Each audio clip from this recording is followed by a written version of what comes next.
Hello student, welcome to my class. Today I am going to take class 9 geography. It is chapter 6 and the name of the chapter is population. So let's proceed. तो जैसा कि आपको पता है कि human ही इस world का सबसे बड़ा रिसोर्स है। ह्यूमन से बढ़कर कोई भी रिसोर्स इस अर्थ पे नहीं है। एक ह्यूमन ही है जो किसी कंट्री को डेवलप कर सकता है, उसकी सोसाइटी और उसकी इकोनॉमी को डेवलप कर सकता है। तो ह्यूमन ही रिसोर्स को रिसोर्स बनाता है। अगर ह्यूमन कोल को कोल ना समझे तो कोल सिर्फ एक रॉक है। अगर ह्यूमन डायमंड को डायमंड समझ करके उसको वैल्यूबल चीजों के लिए यूज ना करे तो वो सिर्फ एक पत्थर है।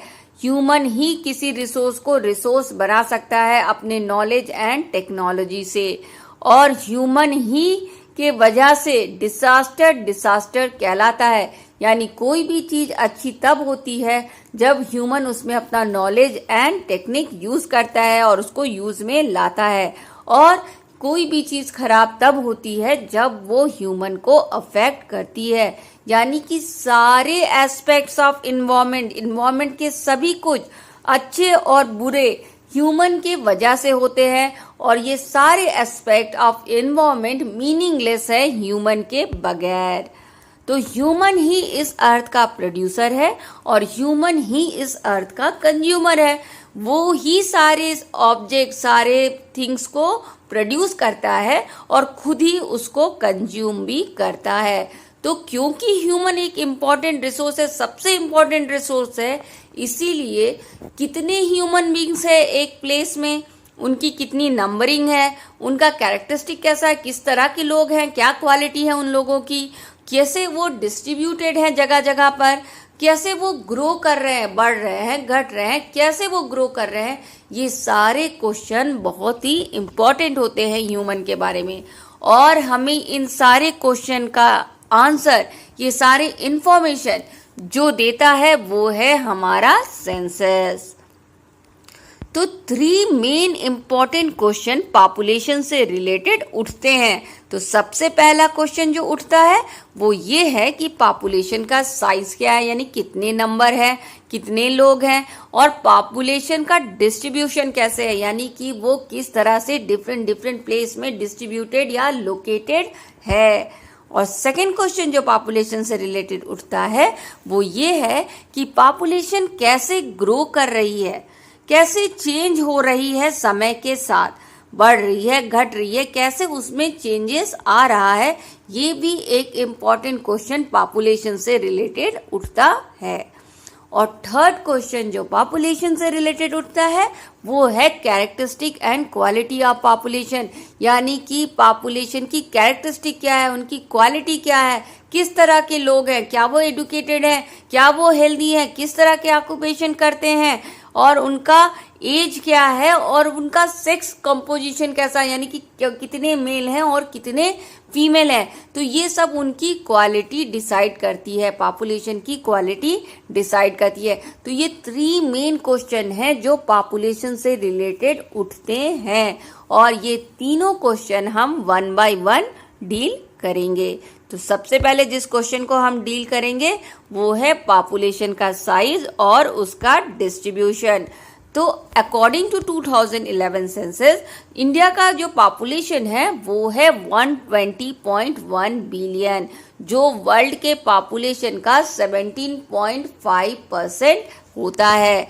और जो इंडिया का टोटल एरिया है वो है 3.28 मिलियन स्क्वायर किलोमीटर, जो कि एक्चुअली डेटा में 3.28 मिलियन स्क्वायर किलोमीटर है, पर रियलिटी में हमारे पास 3.17 मिलियन स्क्वायर किलोमीटर ही है। क्योंकि जो अपने इंडिया का जो एक पार्ट है, कश्मीर का जो पार्ट है, वो एक्चुअली पाकिस्तान ने ऑक्युपाइड कर रखा है कुछ पार्ट, तो उसको कहा जाता है POK, पाकिस्तान ऑक्युपाइड कश्मीर। तो जब हम एक्चुअली डेटा देते हैं तो उसको भी इंक्लूड करके देते हैं, क्योंकि हम उसको अपना पार्ट ही मानते हैं, मगर रियलिटी में अभी वो हमारे पास नहीं है। तो एक्चुअली डेटा के हिसाब से 3.28 मिलियन स्क्वायर किलोमीटर है, पर रियलिटी में अभी इंडिया के पास 3.17 स्क्वायर किलोमीटर एरिया ही है। और ये वर्ल्ड के टोटल एरिया का 2.4% ही है। तो जो पॉपुलेशन डिस्ट्रीब्यूशन है वर्ल्ड में देख लो या इंडिया में देख लो, काफी अनइवन है। कहीं ज्यादा पॉपुलेशन है, कहीं कम पॉपुलेशन है, एक बराबर पॉपुलेशन हर जगह डिस्ट्रीब्यूटेड नहीं है। तो ये आपका पाई डायग्राम इस तरह का आपके बुक में दिया होगा।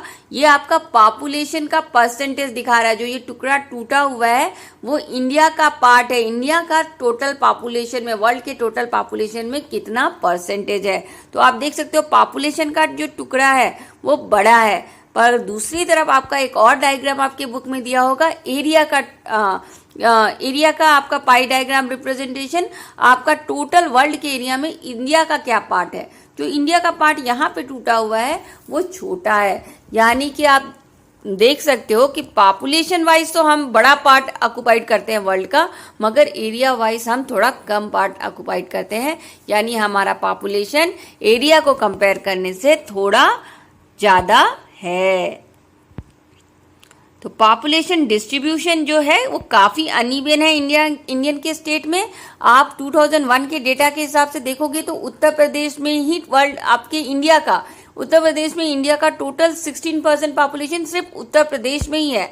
दूसरी तरफ आप सिक्किम का पॉपुलेशन देखोगे तो वो काफ़ी कम है। इंडिया के स्टेट में सबसे कम पॉपुलेशन जो जिस स्टेट में है वो है सिक्किम में।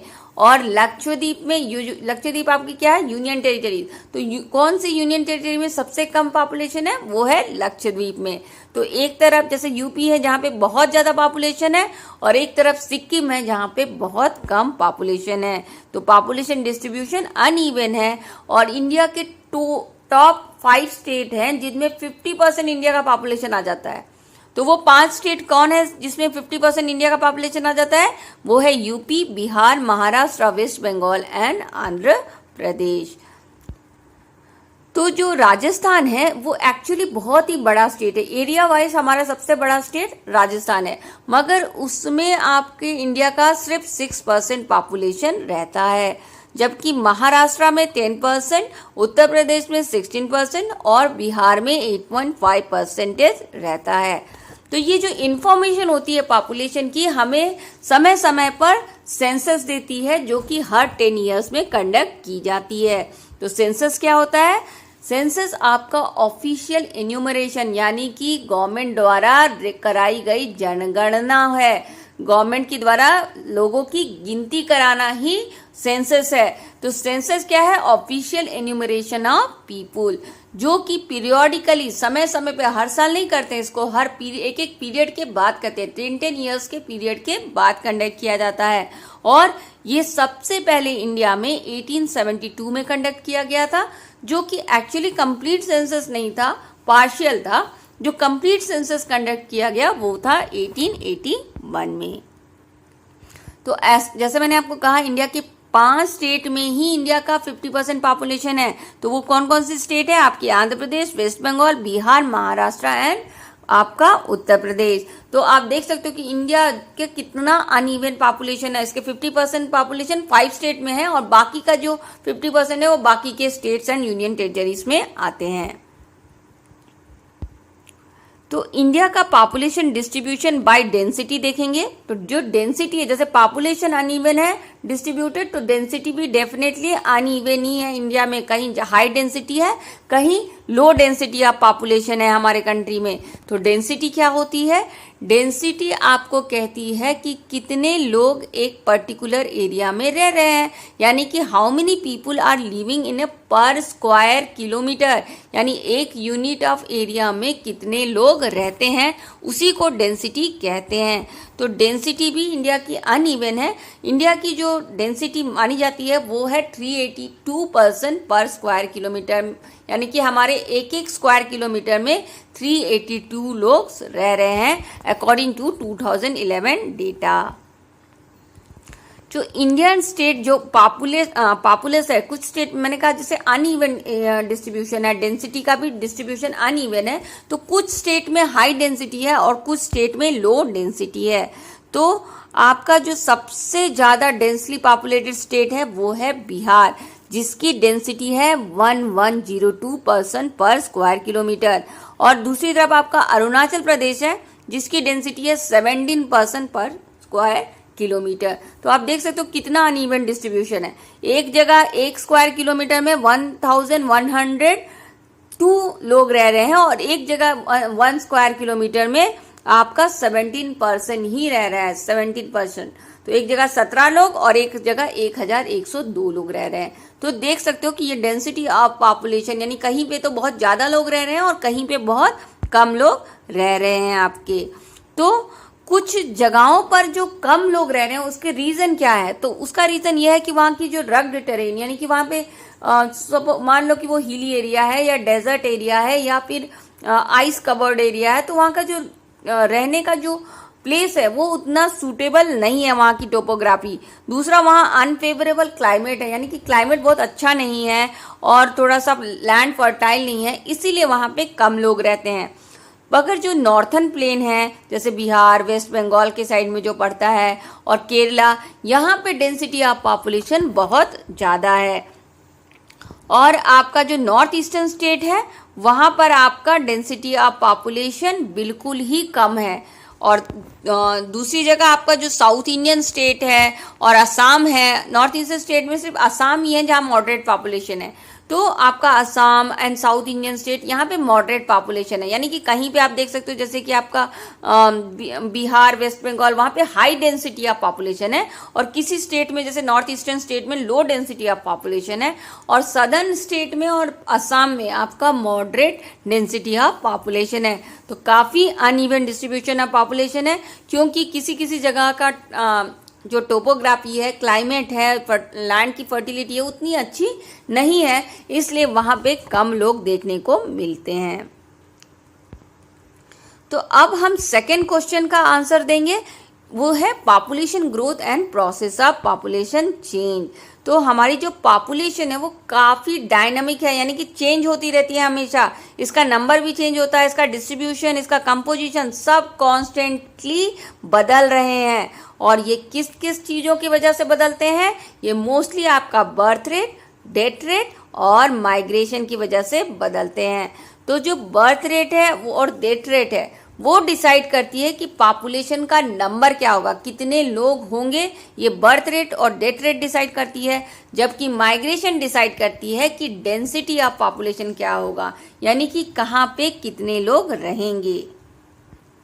तो पॉपुलेशन ग्रोथ क्या होता है? पॉपुलेशन ग्रोथ होता है कि किस तरह से नंबर चेंज हुआ पॉपुलेशन का, इनहैबिटेंट लोगों का, यानी कि वहाँ रहने वाले लोगों का नंबर कैसे चेंज हुआ during a specific period of time. एक स्पेसिफिक पीरियड ऑफ टाइम में किस तरह से लोगों के नंबर चेंज हो गए, किस तरह से वो बदल गए, यानी कि सपोज 1 साल में या 10 साल में किस तरह से उनका नंबर बदल गया, पॉपुलेशन का नंबर चेंज हो गया। तो ये आप दो तरीके से एक्सप्रेस कर सकते हो कि कैसे नंबर चेंज हुआ। या तो आप नंबर में चेंज बता दो या आप परसेंटेज में चेंज बता दो। तो जब आप एब्सोल्यूट नंबर में पॉपुलेशन ग्रोथ बताते हो कि किस तरह से नंबर चेंज हुआ है, नंबर के बेसिस पे बताते हो, तो आप मैग्नीट्यूड ऑफ इंक्रीज बताते हो कि कितना बड़ा, कितना मैग्नीट्यूड है इंक्रीज होने का।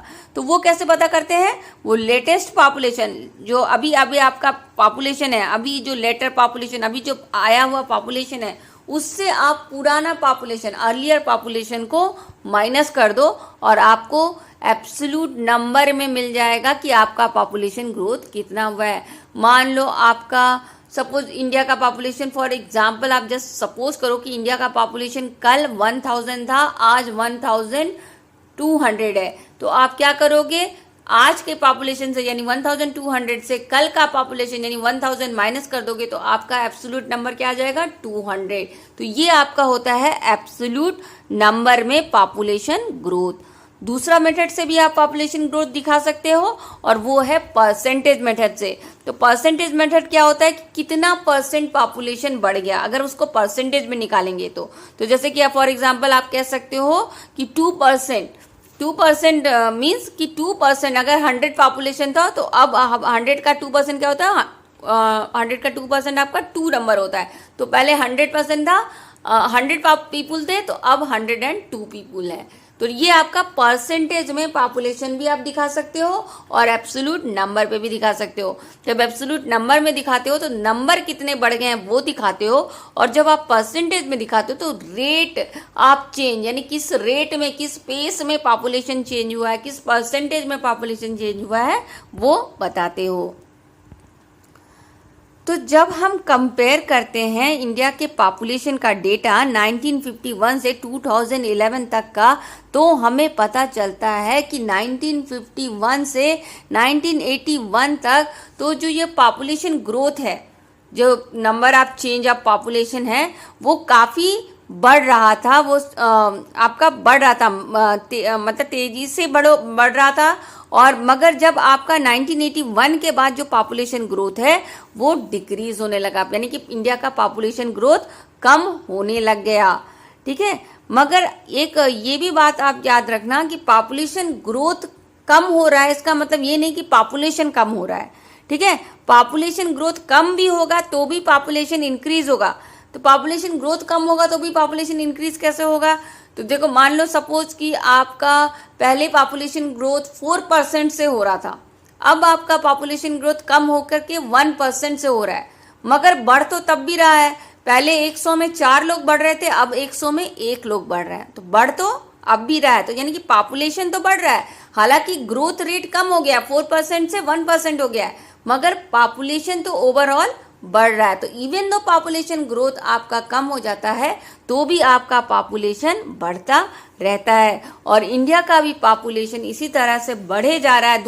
हालांकि हमने पॉपुलेशन ग्रोथ तो कम कर दिया है, पर वो जो पॉपुलेशन का नंबर जो चेंज हो रहा है, ग्रोथ रेट कम होने के बाद भी बढ़ रहा है, और इस तेजी से बढ़ रहा है कि हम ऐसा एस्टिमेशन किया गया है कि 2045 तक हम चाइना को भी बीट करके most populated state of the world बन जाएंगे, हम most populated country of the world बन जाएंगे। तो हम इतनी तेजी से बढ़ रहे हैं। तो आप ये डेटा, ये आपका फिगर आपका दिया होगा आपके बुक में, तो इसको जरूर देख लेना। तो इसमें क्या है, पहले तो आपको नंबर्स में दिखाया गया, ये जो बार डायग्राम है वो आपका नंबर्स दिखा रहा है कि किस तरह से पॉपुलेशन हर साल बढ़ रहा है।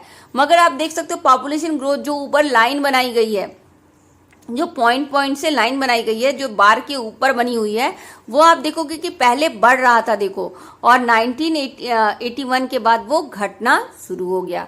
यानी ग्रोथ रेट तो कम हो गया, मगर जो नंबर ऑफ पॉपुलेशन चेंज है, मैंने कहा ना, ग्रोथ रेट कम भी हो जाएगा तो भी पॉपुलेशन बढ़ेगा। तो मान लो 4% से 1% हो गया है, तो पहले 100 में 4 लोग बढ़ रहे थे, अब 100 में 1 लोग बढ़ रहे हैं, तो भी बढ़ तो रही हैं। तो ये है आपका ग्रोथ रेट चेंज होकर भी पॉपुलेशन आपका बढ़ता रहता है।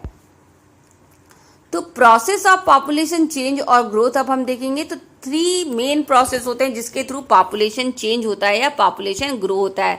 तो सबसे पहला प्रोसेस क्या होता है जिसके थ्रू पॉपुलेशन चेंज होता है, वो है आपका बर्थ रेट। तो बर्थ रेट किसको कहते हैं? It is number of birth पर 1000 पर्सन इन अ ईयर, यानी कि 1000 में कितने लोग पैदा हो रहे हैं एक साल में, उसको कहा जाता है बर्थ रेट। और इसी का अपोजिट आपका डेथ रेट बन जाएगा। यहाँ पे नंबर ऑफ पर्सन बर्थ है, वहां पे हो जाएगा नंबर ऑफ पर्सन डाइड पर 1000 पर्सन इन अ ईयर। हम इसको 1000 में लेते हैं, कोई कोई कंट्री 100 में भी लेती है, पर इंडिया में आप birth rate, death rate, sex ratio, ये सब आप 1000 में कैलकुलेट करते हो। तो ये कितने लोग बर्थ हुए हैं, बॉर्न हुए हैं पर 1000 पर्सन इन अ ईयर, उसको कहा जाता है बर्थ रेट। और ये बर्थ रेट एक इम्पॉर्टेंट कैरेक्टरिस्टिक है इंडियन के पॉपुलेशन का, क्योंकि बर्थ रेट हमारे कंट्री का हमेशा से ज़्यादा रहा है और इसी वजह से हमारा पॉपुलेशन बढ़ता है। डेथ रेट क्या है? डेथ रेट है नंबर ऑफ पर्सन डाइड पर 1000 पर्सन इन अ ईयर। तो बर्थ रेट और डेथ रेट का डेफिनेशन ऑलमोस्ट सेम है, बस वहां पे नंबर ऑफ बर्थ, यहाँ पे नंबर ऑफ डेथ, और हम इसे 1000 में कैलकुलेट करते हैं, यानी कितने लोग मर गए पर 1000 पर्सन इन अ ईयर को डेथ रेट कहा जाता है। तो पॉपुलेशन इसकी वजह से भी काफ़ी चेंज होता है। अगर डेथ रेट मान लो डिक्रीज होगा ना, तो पॉपुलेशन इंक्रीज हो जाएगा, क्योंकि लोग पैदा तो हो रहे हैं मगर मर नहीं रहे हैं। क्यों मर नहीं रहे हैं? क्योंकि हेल्थ फैसिलिटी अच्छी हो गई, अब जल्दी नहीं मर रहे हैं। तो क्या होगा, आपका पॉपुलेशन बढ़ता रहेगा। यानी कि अगर आपने डेथ रेट को कंट्रोल कर लिया तो अच्छी बात है, मगर इससे फिर पॉपुलेशन आपका इंक्रीज होता रहता है। तो देखिए हम 1980 तक उतने तक क्या हुआ, आपका बर्थ रेट बहुत हाई था और उसके बाद आपका डेथ रेट कम हो गया। तो बर्थ रेट जब हाई रहेगा, लोग ज़्यादा पैदा हो रहे हैं और मर कम लोग रहे हैं, तो क्या होगा, आपका पॉपुलेशन तेजी से बढ़ने लग जाएगा। पहले क्या था, पॉपुलेशन का जो ग्रोथ था वो प्रॉब्लम नहीं हुआ करता था। उसका रीज़न क्या था, क्योंकि बर्थ रेट डेथ रेट दोनों हाई था। जितने लोग पैदा होते थे उतने ही लोग ही बीमारियों से मर भी जाते थे। तो पॉपुलेशन ग्रोथ का प्रॉब्लम ही नहीं आता था, क्योंकि पॉपुलेशन बढ़ ही नहीं पा रहा था, क्योंकि हमारे पास इलाज नहीं था, तो बहुत सारे लोग मर भी जाते थे।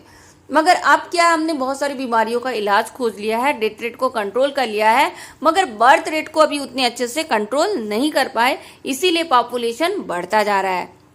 मगर ऑफकोर्स जो हमारा ग्रोथ रेट 1981 के बाद जो कम हुआ है ना ग्रोथ रेट, उसका एक रीज़न ये है कि कुछ हद तक हमने अपना पॉपुलेशन का जो बर्थ रेट है उसको कंट्रोल कर लिया। क्योंकि पहले आप देखोगे कि बहुत ज़्यादा बच्चे पैदा करते थे लोग, अब कंपेरेटिवली उनसे थोड़ा कम कर रहे हैं, पर अभी भी बर्थ रेट हमारे इंडिया का हाई ही है, पर कंपेरेटिवली कम है। कंपेयर करो, पुराने ज़माने से कंपेयर करोगे तो कम है, ठीक है। तो ये बर्थ रेट और डेथ रेट का जो डिफरेंस है वही आपका नेचुरल इंक्रीज इन पॉपुलेशन है। जो नेचुरली जो नेचर इंक्रीज कर रहा है पॉपुलेशन, वो कैसे पता चलता है, बर्थ रेट और डेथ रेट के डिफरेंस से। आप बर्थ रेट से डेथ रेट को माइनस कर दो और आपको नेचुरल पॉपुलेशन कितना बढ़ा है ये आपको पता चल जाएगा। मगर इसका एक थर्ड प्रोसेस भी है पॉपुलेशन चेंज का, वो है माइग्रेशन। माइग्रेशन क्या होता है, मूवमेंट ऑफ पीपुल, यानी लोगों का मूवमेंट एक जगह से दूसरी जगह, एक प्लेस से दूसरी प्लेस, एक टेरिटरी से दूसरी टेरिटरी में जब लोग जाते हैं उसको कहा जाता है माइग्रेशन।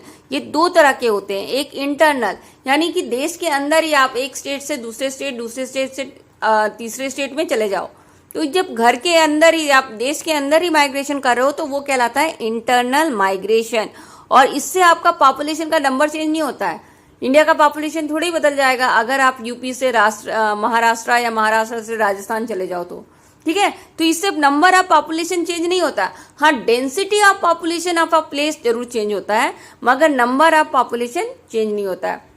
डेंसिटी चेंज हो सकती है। डेंसिटी क्या होती है, कितने लोग एक जगह पे रह रहे हैं। तो क्या होगा, मान लो अगर मैं महाराष्ट्र से बहुत सारे लोग राजस्थान चले जाते हैं तो महाराष्ट्र की डेंसिटी कम हो जाएगी और राजस्थान की डेंसिटी बढ़ जाएगी, पर ओवरऑल इंडिया का पॉपुलेशन सेम रहेगा। यानी नंबर ऑफ पॉपुलेशन इससे बदलती नहीं है, डेंसिटी ऑफ पॉपुलेशन डेफिनेटली बदल जाती है। तो एक ये इंटरनल माइग्रेशन होता है, एक होता है इंटरनेशनल माइग्रेशन। तो इंटरनेशनल माइग्रेशन क्या होता है, ये मूवमेंट होता है इंटरनेशनल लेवल पे, यानी एक कंट्री से दूसरी कंट्री के तरफ। तो जब इंटरनेशनल माइग्रेशन होगा तो आपकी कंट्री का नंबर भी चेंज होगा और डेंसिटी भी चेंज होगी और कंपोजिशन भी चेंज होगा। तो माइग्रेशन क्या करता है, कंपोजिशन भी चेंज करता है, डिस्ट्रीब्यूशन ऑफ पॉपुलेशन भी चेंज करता है। तो माइग्रेशन आपकी इंडिया में बेसिकली रूरल एरिया से अर्बन एरिया की तरफ होता है, यानी गांव से शहर के तरफ जरूर से आपका माइग्रेशन देखोगे। आप ये नहीं देखोगे कि शहरों से लोग गांव में जाके बसने लग गए। आप ज्यादातर क्या देखोगे, गांव से लोग शहर की तरफ आके रहने लगे, रूरल एरिया से अर्बन एरिया में जाकर के रहने लगे। और ये पुल एंड पुश फैक्टर के कारण होता है। तो पुल एंड पुश फैक्टर क्या होती है, देखो कोई फैक्टर्स होती है जो आपको पुश करती है, आपको धक्का देती है कि आप उस जगह से निकल जाओ। क्या चीजें आपको धक्का देती है, जैसे गांव की गरीबी, गांव में अनएम्प्लॉयमेंट है, गरीबी है, उसके कारण से लोग मजबूर होते हैं, पुश होते हैं कि उस जगह को छोड़ करके चले जाए, उसी को कहते हैं पुश फैक्टर। पुल फैक्टर क्या होता है, अपनी तरफ खींचना। शहर उनको अपनी तरफ पुल करता है, खींचता है, किस तरह से, लालच दे करके, जॉब का लालच दे करके, अपॉर्चुनिटी का लालच दे करके। तो ये आपका शहर है जो अर्बन एरिया है वो उसके पास पुल फैक्टर है और गांव के पास आपका पुश फैक्टर है, जिसकी वजह से गांव से पॉपुलेशन पुश होकर के सिटी की तरफ यानी अर्बन एरिया की तरफ पुल हो जाती हैं और पॉपुलेशन चेंज होता है। तो माइग्रेशन एक इम्पॉर्टेंट एस्पेक्ट होता है पॉपुलेशन को चेंज करने का। वो नंबर भी चेंज करता है, डिस्ट्रीब्यूशन भी चेंज करता है और कंपोजिशन भी चेंज करता है। तो जब ये अर्बन एरिया में जो पॉपुलेशन है ना, वो क्या होता है, मोस्टली कहाँ की तरफ मूव करती है, रूरल एरिया की तरफ। तो क्या होता है, अर्बन का पॉपुलेशन दिन पर दिन बढ़ता जा रहा है। और एट प्रेजेंट हमारे इंडिया का जो अर्बन पॉपुलेशन है वो है 31.8%। और हमारी जो मिलियन प्लस सिटीज़ है ना, वो दिन पर दिन बढ़ते जा रही है। मिलियन प्लस सिटीज़ क्या होती है, वो सिटीज़ जो कि जिनका पॉपुलेशन 1 मिलियन को क्रॉस कर दिया है, उसको कहा जाता है मिलियन प्लस सिटी। और हमारे कंट्री में एट प्रेजेंट 53 ऐसी सिटी हैं जो मिलियन प्लस सिटी कहलाती हैं। अब हम इनके थर्ड क्वेश्चन का आंसर करेंगे, वो था आपका characteristic and quality of population. तो characteristic and quality of population बहुत सारी चीज़ों से पता किया जाता है। पहला जिस चीज़ से हम कैरेक्टरिस्टिक पता कर सकते हैं पॉपुलेशन का, वो है उसका एज कंपोजिशन। तो एज कंपोजिशन क्या होता है कि डिफरेंट डिफरेंट एज के लोग होते हैं, कुछ बूढ़े होते हैं, कुछ जवान होते हैं, कुछ बच्चे होते हैं। तो डिफरेंट डिफरेंट एज के लोग, किस किस एज के लोग उस पॉपुलेशन में हैं, यानी उस पॉपुलेशन में कितने बच्चे हैं, कितने बूढ़े हैं और कितने जवान हैं, तो इसी को कहा जाता है age composition of the population.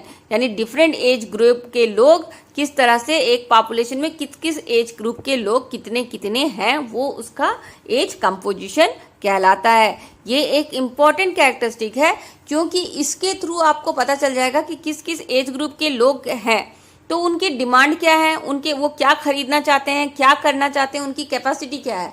मान लो अगर मुझे पता चलता है कि हमारे देश के पॉपुलेशन में बच्चे ज़्यादा हैं, तो हमें क्या करना है, हमें एजुकेशन फैसिलिटीज़ बढ़ानी है। अगर हमें पता चला कि हमारे पॉपुलेशन में यंग एज के लोग ज़्यादा हैं, तो हमें क्या प्रोवाइड करना है, उन्हें जॉब प्रोवाइड करना है। अगर हमें पता चलता है कि हमारे पॉपुलेशन में ओल्ड लोग ज़्यादा हैं, तो हमें क्या प्रोवाइड करना है, उन्हें हेल्थ फैसिलिटी ज़्यादा प्रोवाइड करनी है। तो इस तरह से हम पॉपुलेशन का एज कंपोजिशन देख कर भी काफ़ी कुछ डिसीजन ले सकते हैं कंट्री के बारे में। तो जो स्ट्रक्चर है, सोसाइटी का जो स्ट्रक्चर है, उसमें 3 ग्रुप्स बनाई गई है आपका एज कंपोजिशन में, एक बच्चों का, चिल्ड्रन का, एक वर्किंग एज का और एक एजेड ग्रुप का। तो जो चिल्ड्रन होते हैं ना, वो बिलो 15 ईयर्स के लोगों को चिल्ड्रन की कैटेगरी में रखा जाता है।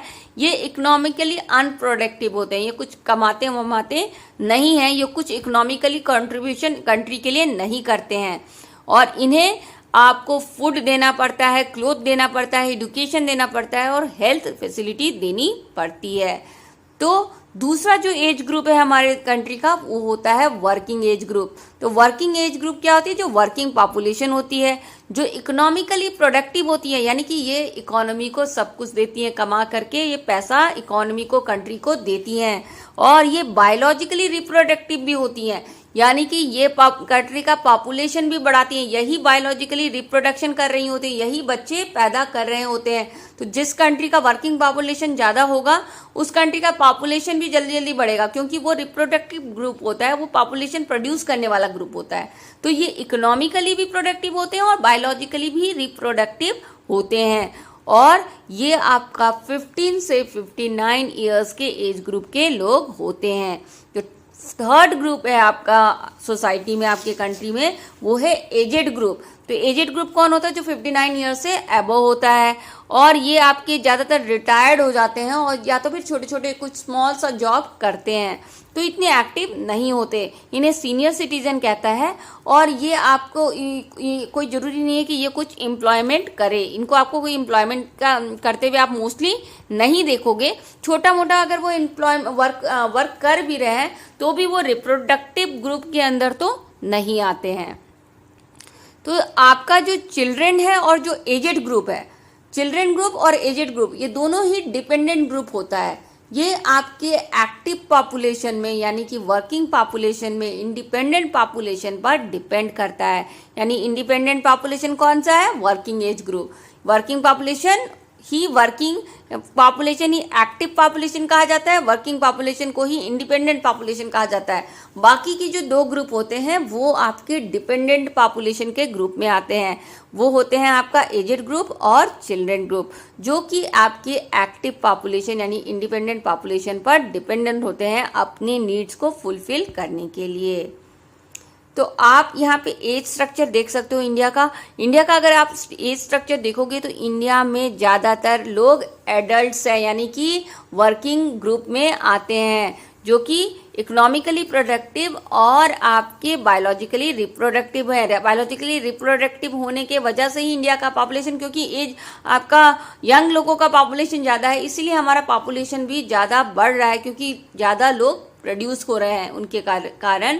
और इसी वजह से हमें जॉब फैसिलिटी भी इन्हें ज़्यादा प्रोवाइड करनी चाहिए, क्योंकि हमारे कंट्री में यंग लोग ज़्यादा हैं और ये यंग लोगों की डिमांड क्या होती है, एम्प्लॉयमेंट की। तो अब हम सेकेंड कैरेक्टरिस्टिक का पॉपुलेशन देखेंगे, वो है आपका सेक्स रेशियो। सेक्स रेशियो क्या होता है, कितनी फीमेल है पर 1000 male in the population in a year, यानी कि 1000 मैन में 1000 मैन में कितनी वुमेन्स हैं। ठीक है, तो हम क्योंकि अपना कैलकुलेशन सारे थाउजेंड्स में करते हैं, ठीक है, तो 1000 मैन में पर 1000 मैन में कितनी फीमेल होती हैं, उसी को सेक्स रेशियो कहा जाता है। ये सेक्स रेशियो निकालने से हमें पता चलता है कि सोसाइटी में इक्वालिटी है या इक्वालिटी नहीं है। और इंडिया में आपका सेक्स रेशियो अनफेवरेबल है वुमेन्स के लिए। हम ये सेक्स रेशियो निकाल के हमें क्या मिलेगा, हमें ये पता चलेगा कि औरतों के साथ अत्याचार हो रहा है या नहीं हो रहा है, उनको इक्वालिटी मिल रही है नहीं मिल रही है। अगर उनको इक्वालिटी मिलेगी तो नेचर क्या कहता है, जितने मैन होते हैं उतने वीमेंस होती हैं, मगर इंडिया में आपका ज़्यादातर 900 के रेंज में, आपका कभी कभी 800 की भी रेंज में चला जाता है वुमेन्स का नंबर। 1000 मैन के लिए आपको 850 से 950 के करीब में आपको या 960, 70, 80 भी मिलता है, मगर 1000 मैन के हिसाब से विमेन का नंबर हमेशा ही आपको हर स्टेट में कम ही मिलेगा। और ये आपका दिखाता है कि इंडिया का जो सेक्स रेशियो है वो अनफेवरेबल है, इंडिया की सोसाइटी में इनइक्वालिटी है और विमेंस के साथ इक्वल ट्रीटमेंट नहीं किया जाता। तो इसीलिए हम सेक्स रेशियो निकालते हैं ताकि पता कर सके कि सोसाइटी में इक्वालिटी है या नहीं है।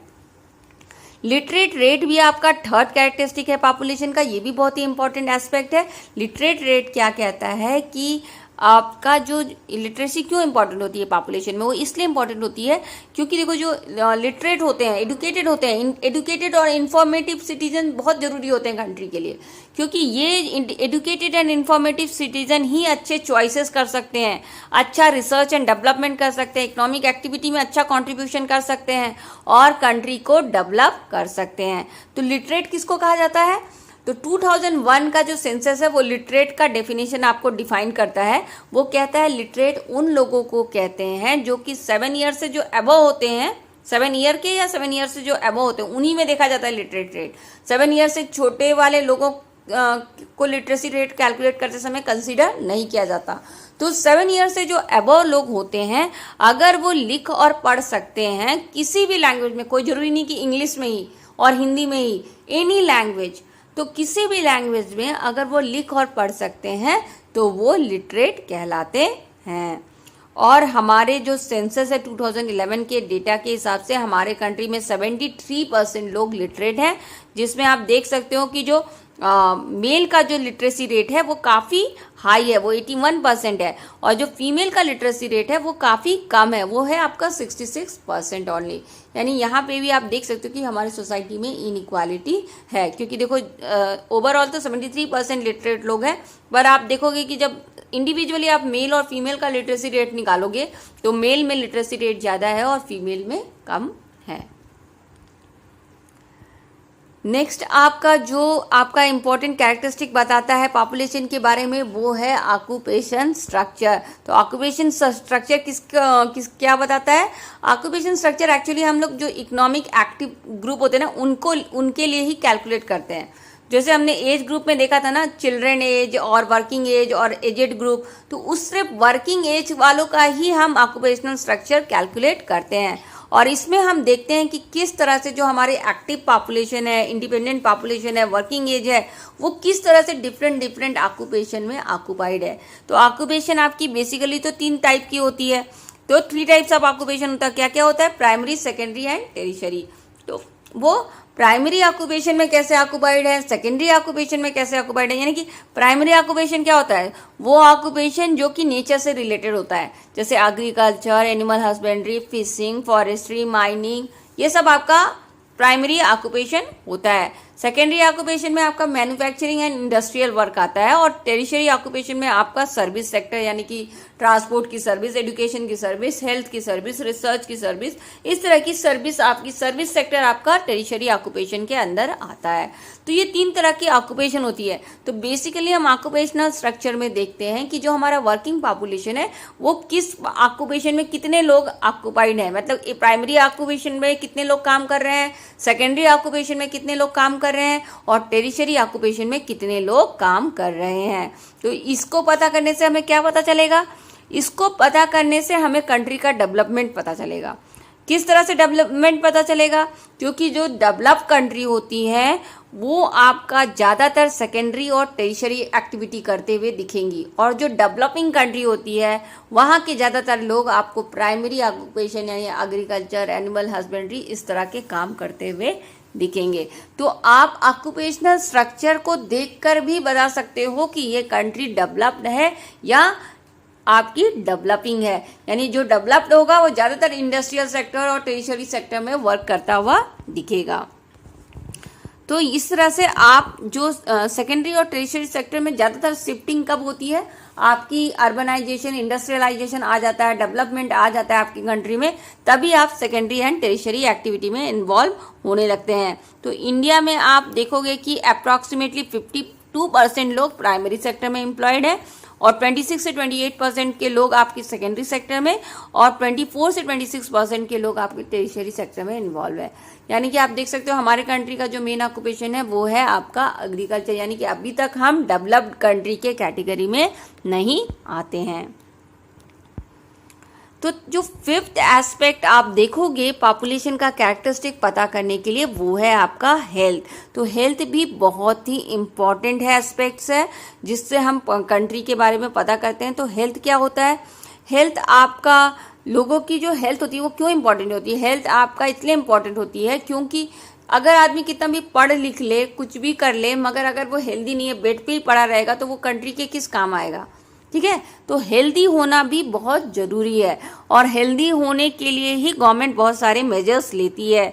जैसे कि इनके मेजर्स के कारण ही हमने अपना डेथ रेट कंट्रोल कर लिया है, काफ़ी कंट्रोल करके उसको 7.2% में ले आए हैं। तो अब हमारे कंट्री का जो डेथ रेट है वो ओनली 7.2% है, और जो हमारी लाइफ एक्सपेक्टेंसी है वो भी काफ़ी बढ़ गई है। पहले हमारी कंट्री की लाइफ एक्सपेक्टेंसी 36.7 ईयर होती थी, अब वो अप्रॉक्सीमेटली 64.7 ईयर हो गई है।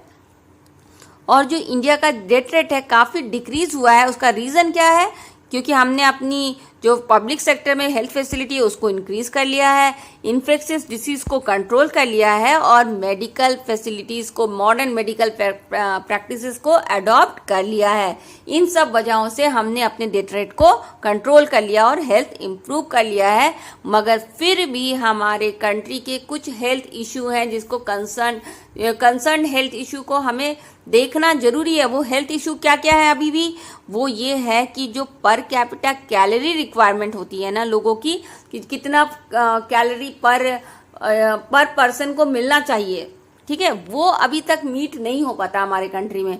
अभी भी हमारे कंट्री में जितनी कैलोरी रिक्वायरमेंट लोगों की होती है वो फुलफिल नहीं हो रही है, और काफ़ी लोग आपको माल न्यूट्रिशन दिख जाएंगे, ठीक है। और हमारे कंट्री में clean and safe drinking water की भी कमी है, और प्रॉपर सैनिटेशन की भी कमी है।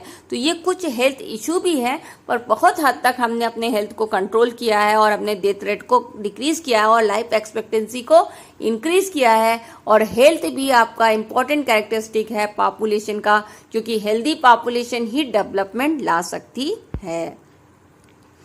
तो अब कैरेक्टरिस्टिक के बाद हम एक नया एस्पेक्ट देखेंगे, वो है एडोलेसेंट पॉपुलेशन। तो एडोलेसेंट पॉपुलेशन क्या होती है? ये आपके वो बच्चे होते हैं जो 10 से 19 ईयर्स के एज ग्रुप में आते हैं, और ये हमारे कंट्री के बहुत ही इम्पोर्टेंट रिसोर्स होते हैं, फ्यूचर के रिसोर्स होते हैं ये, क्योंकि इनका ये ही हमारा फ्यूचर डिसाइड करेंगे। ये हमारे फ्यूचर सिटीजन होते हैं, ये आगे चल के हमारे कंट्री के एक्टिव पॉपुलेशन बनने वाले हैं और हमारे कंट्री को डेवलप करने वाले हैं। तो इनके जो न्यूट्रिशन रिक्वायरमेंट होती है, उनको न्यूट्रिशन रिक्वायरमेंट को फुलफिल करना जरूरी है, ताकि वो एक हेल्दी पॉपुलेशन में आगे चल के कन्वर्ट हो सके। और ये अगर इनको पुअर न्यूट्रिशन दिया जाएगा तो क्या होगा, ये इनका हेल्थ अफेक्ट होगा और उनको आगे चल के वो हेल्दी पॉपुलेशन नहीं फॉर्म करेंगे। स्पेशली आप देखोगे जो गर्ल चाइल्ड होती है हमारी कंट्री की, ज़्यादातर जो गर्ल चाइल्ड होती है वो एनीमिक होती है। तो इनके जो हेल्थ का, जो एडोलेसेंट पॉपुलेशन है उनके हेल्थ का स्पेशल ध्यान देना चाहिए, स्पेशल केयर करना चाहिए, ताकि इनको आगे चल के ये इनको कोई हेल्थ इश्यू ना हो और ये हमारे कंट्री की एक्टिव हेल्दी पॉपुलेशन बना सके। अब हम नेशनल पॉपुलेशन पॉलिसी देखेंगे। नेशनल पॉपुलेशन पॉलिसी क्या होता है, ये एक फैमिली प्लानिंग जो किया गया है। फैमिली प्लानिंग क्यों किया गया है, ताकि हम इंडिविजुअल का जो हेल्थ को इम्प्रूव कर सके, उस इंडिविजुअल का वेलफेयर ले आया जा सके। तो इसीलिए गवर्नमेंट ने फैमिली प्लानिंग इंट्रोड्यूस किया आपका 1952 में वॉलेंटरी बेसिस पे, यानी कि लोगों की मर्जी के हिसाब से फैमिली प्लानिंग करो। फैमिली प्लानिंग यानी प्लान करके फैमिली बनाओ, यानी कि ऐसा नहीं कि कितने भी बच्चे पैदा करते जाओ अनप्लान्ड वे में। तुम प्लान करके जितने मतलब तुम्हें बच्चे चाहिए, 1 या 2, उस तरह से करो जिसको तुम अच्छे से एजुकेशन दे सको और एक अच्छे सिटीजन, फ्यूचर सिटीजन बना सको। तो प्लान करके फैमिली बढ़ाना ही फैमिली प्लानिंग है। और वॉलेंटरी बेसिस में, हालांकि गवर्नमेंट कहती है कि छोटी फैमिली रखो, मगर इसमें कोई जबरदस्ती नहीं करती है, वॉलेंटरी है, वो आपकी मर्जी पर डिपेंड होता है। तो वॉलेंटरी बेसिस पे हमारे कंट्री में फैमिली प्लानिंग 1952 में इंट्रोड्यूस किया गया, ताकि एक रिस्पॉन्सिबल और प्लान्ड पेरेंट्स को रखा जा सके, मतलब उनको इनकरेज किया जा सके कि आप रिस्पॉन्सिबल और प्लान्ड पेरेंट्स बनो। यानी कि आप अगर बच्चे को पैदा कर रहे हो तो प्लानिंग करके करो, रिस्पॉन्सिबिलिटी लेके करो कि अगर आप उसको बर्थ दे रहे हो तो उसको एक अच्छा रिसोर्स दे सको, उसको एक अच्छी एजुकेशन एंड हेल्थ दे सको, ताकि आगे चल के वो हेल्दी एंड एजुकेटेड सिटीजन बन सके। तो जो नेशनल पॉपुलेशन पॉलिसी 2000 का आया है वो कहता है कि हमारे जो बच्चे हैं, उन जो 14 साल से छोटे बच्चे हैं 14 ईयर से, वो एडुकेटेड होने चाहिए। ठीक है, उनको एडुकेशन मिलना चाहिए, स्कूल एडुकेशन फ्री है उनके लिए, कंपलसरी भी है। ठीक है, और उनको उनमें आपका इन्फेंट मोरालिटी रेट कम हो जाना चाहिए। इन्फेंट मोरालिटी रेट क्या होता है, इन्फेंट उन बच्चों को कहते हैं जो 1 ईयर्स के जो छोटे बच्चे होते हैं ना, बच्चों का जो होते हैं, जब बच्चे पैदा होते हैं उनकी एज बहुत नाजुक होती है, वो 1 ईयर का तक का एज बहुत नाजुक होती है। कई बच्चे 1 ईयर को क्रॉस करने से पहले ही उनका डेथ हो जाता है। तो इन्फेंट मोरालिटी रेट को कम करना भी फैमिली प्लानिंग के अंदर ही आता है, नेशनल पॉपुलेशन पॉलिसी के अंदर आता है वो। ठीक है, क्योंकि आपने अब जब पैदा कर ही लिया तो उसको हेल्दी और लाइफ देना, उसको उसकी लाइफ एक्सपेक्टेंसी अच्छी रखना, ये फिर आपकी रिस्पॉन्सिबिलिटी बन जाती है, गवर्नमेंट की भी बनती है और फैमिली की भी बनती है। तो इसमें ये भी देखते हैं कि इन्फेंट मोरालिटी रेट, यानी कि जो 1 साल से छोटे बच्चे जो मर जाते हैं उनका रेट कम हो जाए। ठीक है, तो वो हम लाना कहाँ तक जाते हैं, 30% पर 1000, यानी वो अभी काफ़ी हाई है, उसको 30% पर 1000 तक ला सके। और आप सभी को वैक्सीनेशन दे सको, यूनिवर्सल इम्यूनरेशन। ये क्या होता है, वैक्सीन, जो कि बहुत सारे डिसीजेस होते हैं जिनके लिए वैक्सीन अभी बन चुका है, उन वैक्सीन को दे देना उनके लिए, उन बच्चों को देना भी बहुत ज़रूरी है, ताकि आगे चल के वो उन डिसीजेस की वजह से उनको कोई प्रॉब्लम ना आए। साथ में इसके अंदर ये भी पॉलिसी आता है कि किस तरह से डिले मैरिज किया जाए, मतलब मैरिज डिले कैसे किया जाए गर्ल चाइल्ड का। क्योंकि देखो, शादी लेट में होगी तो बच्चा लेट में होगा और कम बच्चे होने के चांसेस होते हैं।